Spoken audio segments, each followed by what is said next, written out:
Cricket से जुड़ी तमाम खबरें, वर्ल्ड रिकॉर्ड, आईसीसी रैंकिंग और आने वाली सीरीज के शेड्यूल से बाखबर रहने के लिए सब्सक्राइब करें बी ऑफिशियल चैनल को और दबाएं बेल के बटन को ताकि आप हमारी लेटेस्ट वीडियो सबसे पहले देख सकें।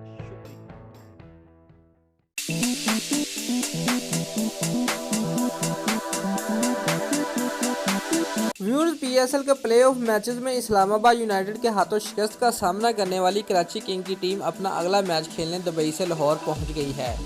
व्यूअर्स, कराची किंग की आमद के मौका पर इलामा इकबाल इंटरनेशनल एयरपोर्ट पर सिक्योरिटी के इंतहाई सख्त इंतजाम किए गए हैं और खिलाड़ियों को सिक्योरिटी में होटल मुंतकिल किया गया। व्यूअर्स, पेशावर दलमी और कोयटा ग्लैडिएटर के दरमियान 20 मार्च को प्लेऑफ का दूसरा मैच खेला जाएगा और फातेह टीम का मुकाबला 21 मार्च को कराची किंग से होगा। व्यूअर्स, याद रहे कि इस्लामाबाद यूनाइटेड की टीम कराची किंग को शिकस्त देकर पीएसएल 3 के फाइनल में पहुंच चुकी है और वो 25 मार्च को नेशनल स्टेडियम कराची में फाइनल खेलेगी। पाकिस्तानियों के लिए खुशी की खबर ये है कि इयन मॉर्गन के अलावा कराची किंग के बाकी तमाम गैर मुल्की प्लेयर लाहौर पहुँच चुके हैं। दोस्तों, अगर आपको हमारी वीडियो अच्छी लगी है तो वीडियो को लाइक और शेयर लाजमी करें और हमारे चैनल को सब्सक्राइब करना मत भूलिए। शुक्रिया।